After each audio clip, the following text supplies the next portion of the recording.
Hey guys, what's happening? Nihat here with Film Comics Explained, and today we'll be taking a look at the awesome John Wick series starring Keanu Reeves.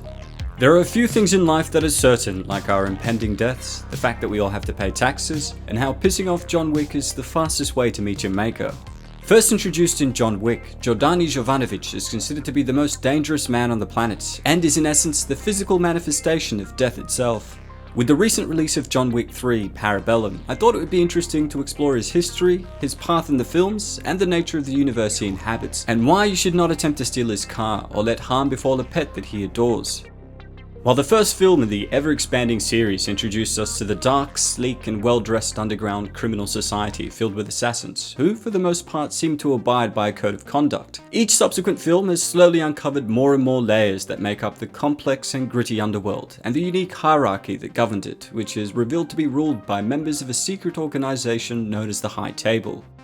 The two main rules that all assassins must abide by are that 1. No killing is to be carried out on continental grounds, unless it's in self-defense, and 2. That once a marker blood oath is made, the agreement is unbreakable. I should also note that a third rule briefly mentioned in the comics is that no staff of the Continental or members of the High Table are to be harmed.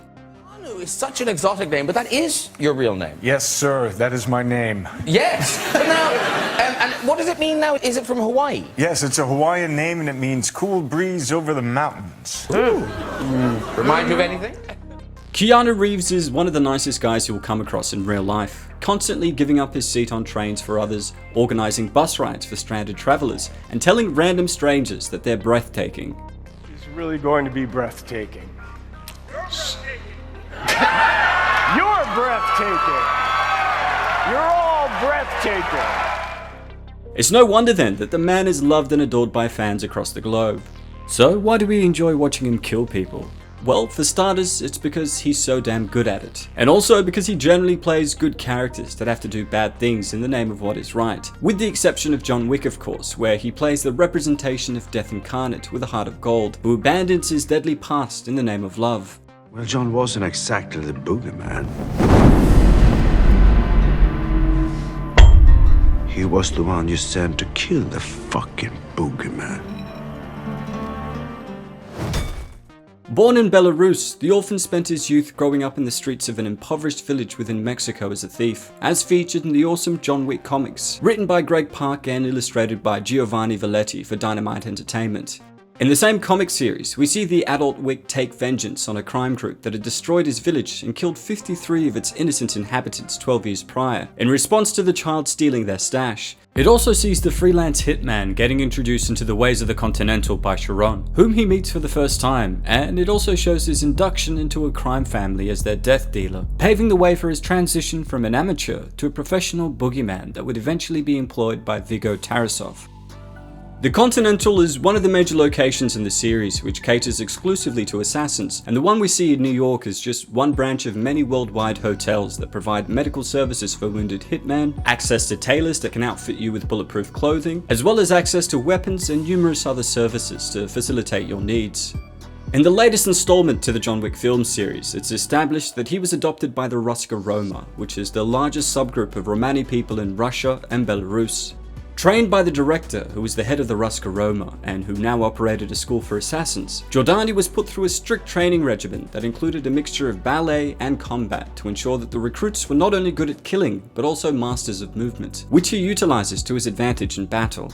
After leaving the Ruska Roma, Wick served in the United States Marine Corps, as evidenced by his back tattoo, which reads Fortus Fortuna Adequat in Latin, which translates to Fortune favors the bold, which is a common motto of the Marines. During his service, John met fellow assassin and badass Marcus, who would help him on a number of occasions later down the line. He then left the military and became a freelance hitman before joining the Continental as a representative of the Maria crime family, as I'd mentioned just before. Within a few years, John began developing a reputation for his lethal efficiency, and he became highly respected and feared within the criminal underworld, with all the top bosses in the mafia and criminal organizations seeking his employment. At some point, he began a professional relationship with Russian mobster Viggo Tarasov, who deeply valued Wick as an associate for his persistence, seeming invincibility, and unparalleled skill. I once saw him kill 3 men in a bar with a pencil. With a fucking boss. After years of bloody service to the Tarasovs, Wick met a woman named Helen, with whom he'd fallen deeply in love with. He'd asked Tarasov's permission to leave, and Viggo reluctantly agreed to let him do so, on the condition that he completed an impossible task, which was to kill all of his rivals in a single day. Needing assistance to complete this task, Wick sought the help of Santino D'Antonio for manpower and equipment, in exchange for making a blood oath with him by giving him a marker. The marker is essentially an amulet with a bloody fingerprint inside, and if someone gives their amulet away for a favor, it means that they are making an unbreakable vow to do any task that the person asks of them in the future. Now, upon completing the impossible task, which essentially helped Tarasov build the empire that he now had, Wick was finally freed from his service to Viggo, and the boogeyman retired from his life of crime. Following the unfortunate death of his wife, John Wick remained withdrawn from the world of organized crime, instead choosing to spend his days driving his prized car and caring for his dog Daisy, who was left to him by Helen. All of this would soon change, however, when Yosef Tarasov stupidly assaulted John, not realizing who he was, before killing his dog and stealing his car. You know, the two things that he cared most about in life. What follows is a relentless siege against his former boss, who was Yosef's father, that would see Wick wipe out Viggo and his son, along with their entire entourage of 77 trained killers. The sequel then begins with Wick forming a truce with Viggo Tarasov's brother Abram, only to find Santino at his doorstep, requesting his services. John initially refuses, but due to Santino blowing up his home and the fact that he'd made a blood oath to him in the past, the indebted Wick reluctantly agrees to help Santino by killing his sister so that he could take her seat on the high table. Though he completes his task, Wick is betrayed by Santino, who opens a $7 million contract for John's death under the guise of avenging his sister, forcing the boogeyman to kill all of his men. While Santino escapes to the safety of the Continental, Wick breaks one of the major rules of the High Table and the Continental itself by killing him within the hotel grounds, taking his death toll to a whopping 205 people within a week and a half. Things then go from bad to worse as Wick is informed by his friend Winston, who is the manager of the Continental in New York, that per the High Table rules, the contract on John Wick had now been doubled as a consequence of his killing of Santino on Continental grounds. Winston then declares John excommunicado, which meant that he would be losing all access and privileges to the Continental's underworld resources. The most recent film in the series, John Wick 3 Parabellum, which is Latin for prepare for war, sees John doing just that as he evades the numerous assassins after his bounty, and the High Table itself, which sends their most dangerous foot soldiers after him. Against overwhelming odds, John Wick again remains victorious, taking his kill count to a staggering 290 people, and despite several gunshot wounds, bruises, and presumably a few broken bones caused by him falling off the roof of a building, he vows to take revenge on the High Table, indicating that the next film would see him shake up the entire makeup of the underground crime world. So, how is it that Wick manages to achieve all of this? Well, Jordani Jovanovic is a man in peak physical condition, possessing incredible strength, stamina, reflexes, durability, and agility for a man of his age, along with his ridiculously high pain tolerance that enables him to push on where most men would give up. Do you need anything for the pain? No, I've got that covered.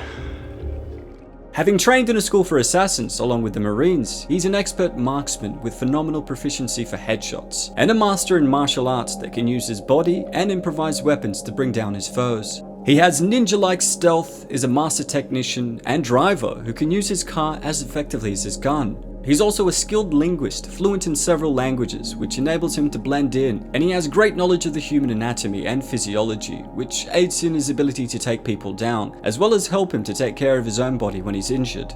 I also believe that his affable demeanor, with his preference to avoid fights when he can, like when he'd struck up a truce with Abram Tarasov, his friendly and professional manner, and his strong sense of honor goes a long way for Wick, who is both feared and respected amongst his peers.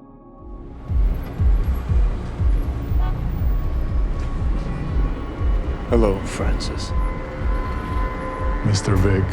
Why don't you take the night off?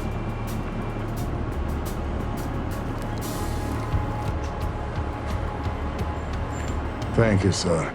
Sure, all of these skills and character traits have helped make him into a dangerous weapon, but what makes him stand out from everyone else who had received similar training, and what I believe to be his greatest asset, is his indomitable will and anger that go hand in hand with his pursuit for vengeance. And your son took that from me. Stole that from me. Killed that from me! Well, that's all for today, folks. A big thanks to all of you guys who requested an exploration of John Wick and his role in the films. I plan on covering the Continental and their services in more detail, along with the High Table and the rules that govern all assassins in the John Wick universe soon. So if this is something you guys would like, please let me know in the comments below. Don't forget to hit subscribe and click the notification icon to stay up to date on all my content. And if there's anything else you'd like to request, please don't hesitate to ask. As always, it's been a pleasure. Nihat here with Film Comics Explained. Thanks for stopping by.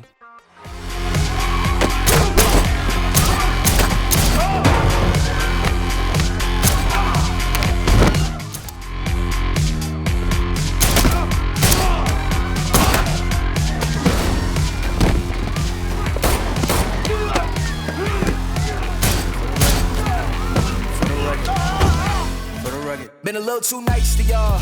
Now I gotta up price on y'all. Snake eyes on dice for y'all. Shoulders on ice for y'all. 8-6 all the hay. I won't get involved today. Got lost in the ball and A's. I'm flipping the bars. I'm flipping the. On record, off record. I still count wins when they got it. On record, off record. I let them take advantage. I was wildin'. On record, off record.